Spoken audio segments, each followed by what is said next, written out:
the value of your dental practice, what is it really worth? I mean, we have this emotional connection to the thing. We've got a financial connection to the thing because the business is sending you a check. You've got a financial opportunity, what to do with it, how that maybe is sold, and you get a check from that.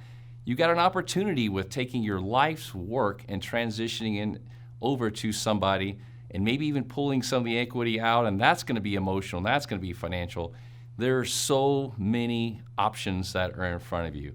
And so in my practice inspiration here today, we have an agenda, and we're going to talk about all these different options you as a small business dentist owner have.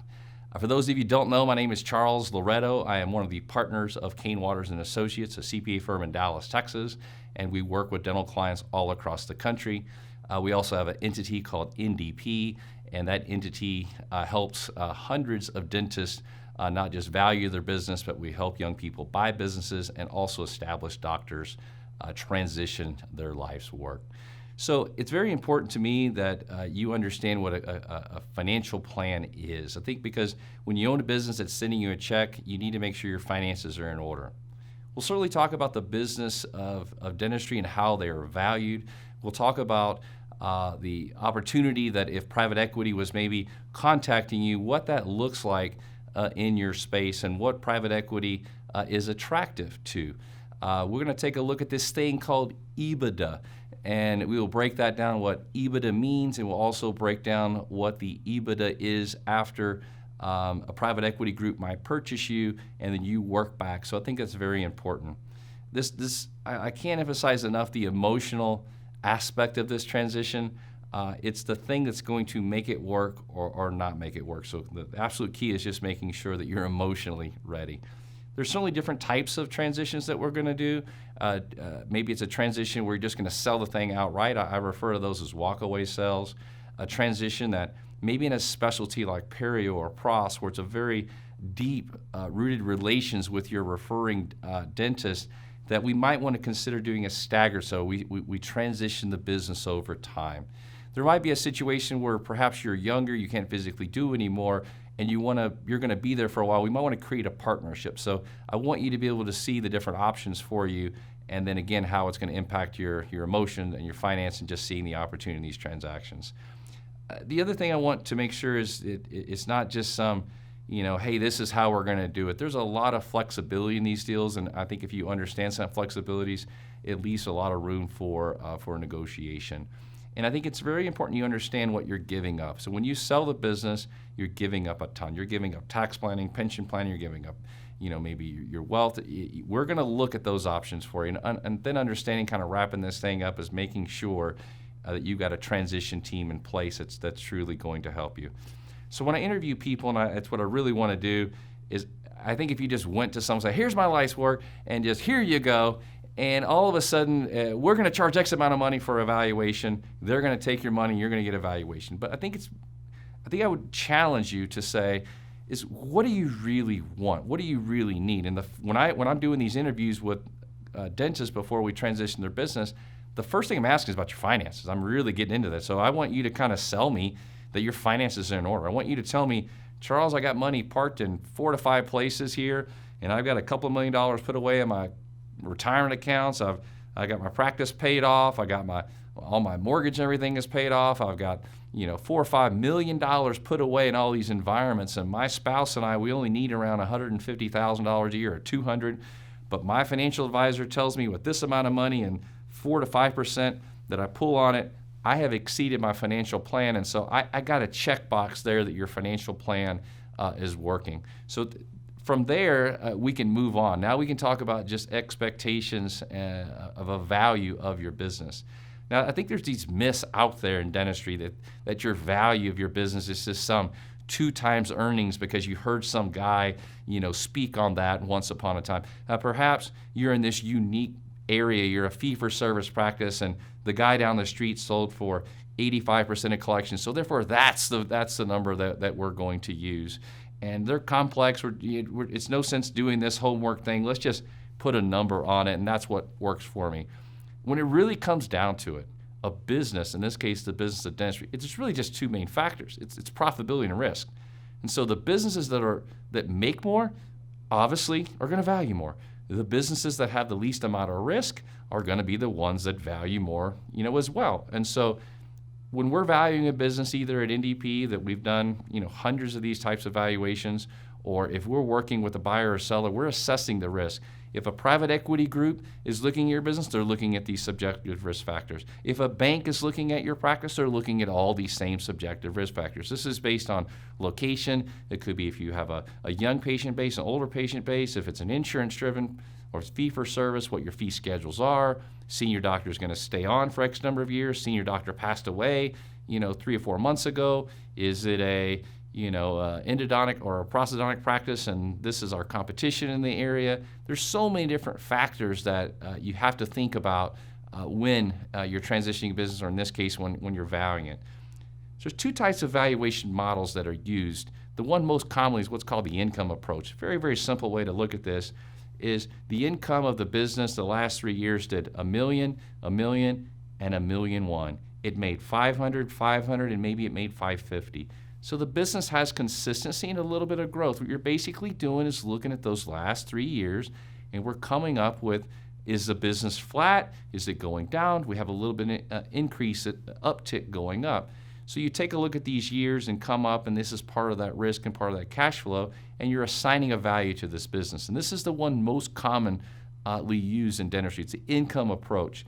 Now, the one that is used in orthodontics and the one that is used in major metro cities like the Boston area, maybe it's the Washington, D.C. area, the San Diego, some of our Seattle areas, it's used what's called the marketing approach. It just simply means that if this practice sold for 100% of collections and this practice sold for 100% of collections and it had the same 50% over and the same ADEC equipment, the same type of specialty, things are very, very similar, the market is dictating that we're going to get a price for it. And so you will see those, and it's certainly, if you're in that unique area, that's something that you need to know, and then how we're going to market that practice. I'm going to spend just a couple of seconds here to show you how a private equity group looks at your business. So first of all, you need to know that private equity loves general dentistry and they love orthodontics. You have to understand that they're looking at your EBITDA. EBITDA is just a fancy word for your earnings before interest, taxes, depreciation, amortization. Say it differently. It's how much your business makes. They don't like practices that what I call super doctor practices. This is the GP practice that has a small amount of hygiene. It's 4 chairs and they're doing everything and not referring anything out, 10 to 12 new patients a month. It does $2 million. It may have a great EBITDA, but they're not attractive to it because it's going to be very hard to replace you.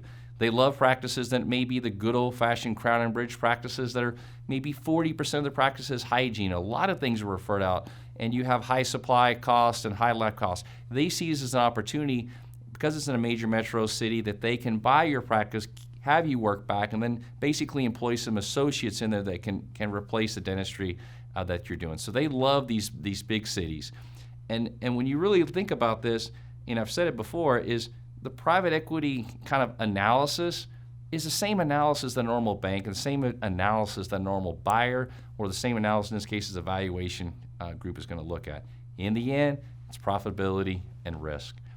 If we're going to sell to a private buyer, the private buyer you got to know is mainly looking, are you emotionally ready? Are you really ready to do this? Can they do the work? What is this going to look like? What's the cash flows of this practice? What's the price of this practice? Is the price in the range to what the bank is going to lend for? It's super important that as a established doctor that banks will lend money to these young people. Absolutely. They're going to lend, $1 million for someone even though they're $500,000 in debt. And I've seen that from the 5 to 6 major banks that literally lend billions of dollars to this industry. And it's very simple. You look at the credit score of the buyer. They look at the liquidity of the buyer. They look at the practice and the overhead and the cash flows. And they're assessing, again, those subjective risk on their risk department to get this deal to get done. So absolutely, these young people can buy your business. So I want us to now take a look at a business, and we're going to do what we call the normalization process. Say it differently, this is the EBITDA. So we're basically taking a business and we're ripping it apart. We're adding back the doctor's salary, the interest, depreciation, the SAMs, the Costco things, the meals, the entertainment, the travel, the spouse, that maybe is not employed in the practice, or the kids. We're adding all that stuff back to get how much the business makes. And so in this example here, we basically had a $1.5 million business, and we clean everything up, and now all of a sudden we're showing that the business is making roughly $680,000. Now this is important when we're going to value the business, but this is also my first exercise we're going to look at. If a private equity group were to look at your business and they cleaned up the financials just like this, I want you to see what they see. So they're going to break down your doctor production, they're going to break down your hygiene, and they're going to figure out from a restorative standpoint how much dentistry you're going to do. So they take this $680,000 and they say, okay, I'm going to buy your business and I'm going to have you work back. Okay, and then we're going to pay you 30% or maybe 25%. In this example I'm going to use, they're going to pay you 30% of your doctor collections. And so on that 1.1 number, now at 30%, I'm going to pay you $337. So I take the 680 minus the 330 here, and I'm left with 342. My 342, now they're giving you this EBITDA number. It's a 4.5 number, maybe even a 5, but it's going to get a calculation number. In this example, it's going to be $1.5 million. Now on the surface, your $1.5 million practice that's going to get valued at $1.5 million, it sounds really good. But the reality is these deals don't work that way. They're going to give you a percentage. So in this example, they're going to give you approximately 70% of this $1.5 million. So they're going to give you $1 million a day, and there's going to be contingencies. They're going to make you work back. Not 1 year, not 2 years, but 4, 5, 6, 7 years is going to be your contingency plan. They're going to tell you, hey, we're going to give you the 4 to 5 EBITDA, but once we repackage it and sell it again, you're going to get this 7, 8 EBITDA, whatever it is. You need to understand these calculations, but what I'm going to show you here is over a 6-year period, if you do this transaction, in this example, you're making a little over $3.5 million. I would show you with no risk at all. We just remain the owner, keep on easy street, keep making the 680, and then sell for a discounted practice in the next 5 to 6 years. You're going to make more money. The thing about this that you really got to look at is you have to measure your entire net worth process through the 6 years. You got to figure out, once I sold, I stopped funding my pension plan. You got to figure out once I sold, I gave up my tax planning. All the things you're running through the business now that you can't do. So you're leaving that aside. You're no longer in charge of kind of your own destiny, the hiring, the firing. You're no longer in charge of perhaps bringing the associate in to grow the business so that you can pull it out over time, and perhaps that's going to work much better for you. So you've got to see what you're giving up, and that's certainly something that I think, and I would challenge you to do over this long period. In my opinion, the strategy, the one that's going to get you the best return on your money, is to have a business, and that number, you could be a periodontist and do $2 million, you could be a surgeon doing $3 million, you could be a general dentist doing $1.5 million. It doesn't make a difference. At some point in your life as a dentist, you can't physically do any more dentistry because you're tired. So in this example I'm using for general dentistry, you're doing about $1.2 million. In this example, the doctor is making 40%, or in this example, they're making $480. That's the benefit that me as the owner I make, but I can't physically do anymore. So my option is A, remain as an owner and keep the business flat for the next 10, 20, 30 years, or B, I take this 40 new patient, 6, 7 operatory practice, and I grow it. Bring the associate in just a matter of 2 to 3 years, this business, when everything is set right, easily grows from $1.2 million to $1.7 million in this example. Now all of a sudden, my EBITDA between the two doctors, between owner doctor and my associate doctor, is now up from not 480 to 765. When you run this math out, right out of the gate, I lose a little bit with the associate, but quickly I break even.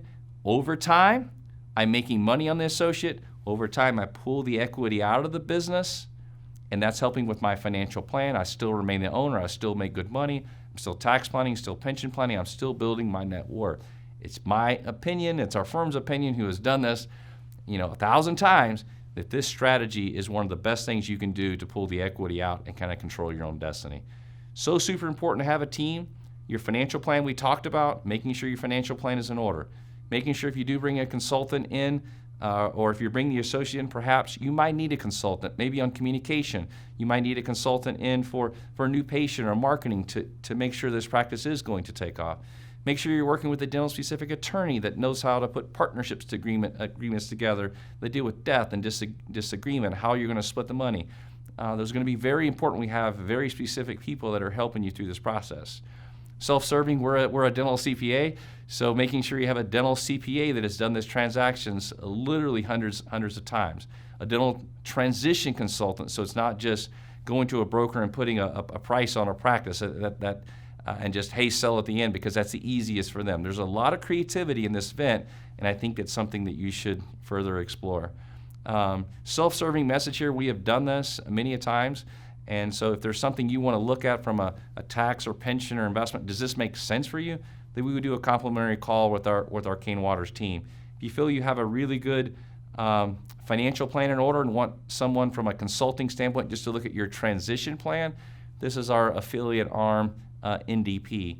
This NDP has a podcast that almost 50,000 plays have gone out. People have gone out in the last 18 months. It's called Transition Talk, and all it does is educate both the buyers and sellers how this process works. There's even podcasts on specialties like the one we just recorded yesterday on periodontics.